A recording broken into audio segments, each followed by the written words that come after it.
திமுக தேர்தல் வாக்குறுதியில் ஒன்றான அந்த மதுரை கீழக்கரையில் அமைந்துள்ள ஜல்லிக்கட்டு மைதானத்தை முதலமைச்சர் மு.க.ஸ்டாலின் திறந்து வைக்க இருக்கிறார். தற்போது அதற்கு முன்னதாக கலைஞர் கருணாநிதியின் அந்த திருவுருவ சிலையை முதலமைச்சர் திறந்து வைத்திருக்கிறார். அந்த காட்சிகளை நம்மால் காண முடிகிறது. அமைச்சர்கள் உடனிருக்க முதலமைச்சர் மு.க.ஸ்டாலின் தற்போது கலைஞர் கருணாநிதியின் அந்த திருவுருவ சிலையை திறந்து வைத்து தற்போது அவருக்கு மரியாதை செலுத்தி வரக்கூடிய அந்த காட்சிகளை நாம் பார்த்து வருகிறோம். திமுக தேர்தல் வாக்குறுதியில் ஒன்றான மதுரை கீழக்கரையில் அமைந்திருக்கக்கூடிய ஜல்லிக்கட்டு மைதான திறப்பு விழாவில் தற்போது முதலமைச்சர் மு.க.ஸ்டாலின் பங்கேற்றிருக்கிறார்.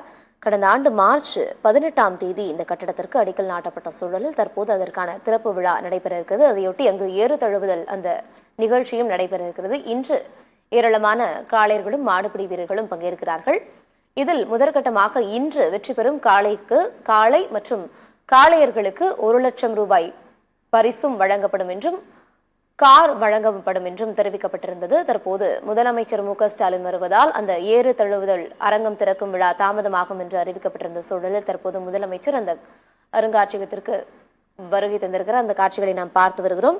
62,77,62,62,000 ரூபாய் நிதி ஒதுக்கீடு செய்யப்பட்டு கடந்த ஆண்டு மார்ச் மாதம் 18ஆம் தேதி இதற்கான அடிக்கல் நாட்டப்பட்டு தற்போது அதற்கான அந்த அரங்கம் திறக்கும் விழாவானது இன்று நடைபெற இருக்கிறது. முதலமைச்சர் மு.க.ஸ்டாலின் அதனை திறந்து வைக்க இருக்கிறார். முன்னதாக அவர் அரங்கத்திற்கு வந்தவுடனேயே கலைஞர் கருணாநிதியின் திருவுருவ சிலையை திறந்து வைத்து அவருக்கு மரியாதை செலுத்திய அந்த காட்சிகளையும் நாம் பார்த்தோம். தற்போது அரங்கத்திற்கு முதலமைச்சர் மு.க.ஸ்டாலின் வருகை தந்திருக்கிறார். இன்னும் சற்று நேரத்தில் அந்த ஏறு தழுவுதல் விழாவானது தொடங்க இருக்கிறது. முன்னதாக காலை 7 மணிக்கு அந்த மாடுபிடி வீரர்கள் உறுதிமொழி ஏற்று முதலமைச்சரின் வருகைக்காக காத்திருக்கிறார்கள். காட்சிகளை நாம் தொடர்ந்து பார்த்து வருகிறோம். தமிழ்நாடு அரசின் பொதுப்பணித்துறை மூலம் வாடிவாசல் ஒரே நேரத்தில் 6000 பார்வையாளர்கள் அமர்ந்து காணும் வசதிகளுடன் 3 அடுக்கு பார்வையாளர் மாடம், ஏறு தழுவுதல் நடைபெறும் இடம், மிக முக்கிய விருந்தினர்கள் அமரும் இடம், ஏறு தழுவுதலில் பங்கு பெறும் காளைகளின் எழுச்சி வடிவங்களை புலப்படுத்தும் அருங்காட்சியகம், ஒளி காட்சிக்கூடம், கால்நடை மருந்தகம், நூலகம், மாடுபிடி வீரர்களுக்கான தங்கும் அறைகள், புல்வெளிகளுடன் கூடிய தோட்டம் என அனைத்தையும் கொண்டுள்ள 83,462 சதுர பரப்புடைய மிக பிரம்மாண்ட கட்டடமான ஏறு தழுவுதல் அரங்கம் கட்டி முடிக்கப்பட்டிருக்கிறது. அதனை தற்போது முதலமைச்சர் மு.க.ஸ்டாலின் திறந்து வைக்க இருக்கிறார். அந்த காட்சிகளை நாம் பார்க்கலாம். ஜல்லிக்கட்டு எனவும் சங்க இலக்கியங்களில் ஏறு தழுவுதல் குறிப்பிடப்படுகிறது. அத்தகைய ஏறு தழுவுதலுக்கான உலகிலேயே முறையாக பிரம்மாண்டமான ஒரு அரங்கத்தை அமைத்து தந்துள்ளார்கள் நம் மாண்புமிகு தமிழ்நாடு முதலமைச்சர் அவர்கள். இன்னும் சற்று நேரத்தில் அந்த ஏறு தழுவுதல் அரங்கம் திறப்பு விழாவானது நடைபெற இருக்கிறது. தொடர்ந்து இன்று அந்த ஏறு தழுவுதல் நிகழ்ச்சியும் நடைபெற இருக்கிறது. ஏராளமான காளைகளும் இந்த நிகழ்ச்சியில் பங்கேற்பதற்காக காத்துக் கொண்டிருக்கிறார்கள். பல்வேறு சிறப்பம்சங்களுடன் தற்போது இந்த ஏறு தழுவுதல் அரங்கமானது திறக்கப்பட இருக்கிறது. கலைஞர் நூற்றாண்டு ஏறு தழுவுதல் அரங்கம் என்று பெயரிடப்பட்டுள்ள இந்த கட்டடத்தை தற்போது முதலமைச்சர் மு.க.ஸ்டாலின் திறந்து வைக்கக்கூடிய அந்த காட்சிகளை நம்மால் காண முடிகிறது.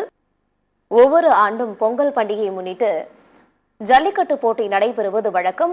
இது கோலாகலமாக பாரம்பரிய முறைப்படி ஒவ்வொரு ஆண்டும் நடைபெற்று வரக்கூடிய சூழலில் மதுரை கீழக்கரையில் இதற்கான பிரத்யேகமாக அந்த ஜல்லிக்கட்டு அரங்கமானது திறக்கப்படும் என்று திமுக தேர்தல் வாக்குறுதியில் குறிப்பிடப்பட்டிருந்தது. அதையொட்டி இதற்கான அந்த அடிக்கல் நாட்டும் விழாவானது கடந்த ஆண்டு மார்ச் 18ஆம் தேதி தொடங்கப்பட்டது. இதற்கிடையே அதற்கான பணிகள் அனைத்தும் முடிக்கப்பட்டு தற்போது முதலமைச்சர் மு.க.ஸ்டாலின் அந்த அரங்கத்தை திறந்து வைப்பதற்காக அந்த நிகழ்ச்சி அரங்கத்திற்கு வருகை தந்திருக்கிறார். கிட்டத்தட்ட 62,78,00,000 ரூபாய் செலவில் கட்டப்பட்டிருக்கக்கூடிய இந்த அரங்கத்திற்கு கலைஞர் நூற்றாண்டு ஏறு தழுவுதல் அரங்கம் என்று பெயரிடப்பட்டிருக்கிறது.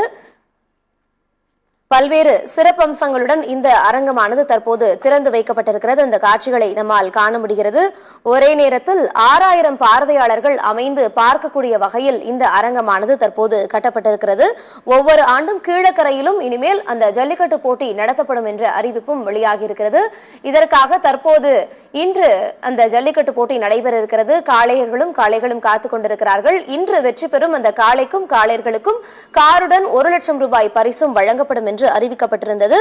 மிக முக்கியமாக ஏறு தழுவுதல் நடைபெறும் இடம், மிக முக்கிய விருந்தினர்கள் அமரும் இடம், ஏறு தழுவுதலில் பங்கு பெறும் காளைகளின் எழுச்சி வடிவங்களை புலப்படுத்தும் அருங்காட்சியகம், ஒளி அருங்காட்சியகம் என பல்வேறு சிறப்பு அம்சங்களுடன் இந்த ஏறு தழுவுதல் அரங்கமானது திறக்கப்பட்டிருக்கிறது. முதலமைச்சர் மு.க.ஸ்டாலினுடன் அமைச்சர்கள், அதிகாரிகள் உடன் இருக்கிறார்கள். அந்த நேரலை காட்சிகளை நாம் பார்த்தோம். மேலும் விவரங்களை பின்னர் வரும் செய்தி தொகுப்பில் பார்க்கலாம்.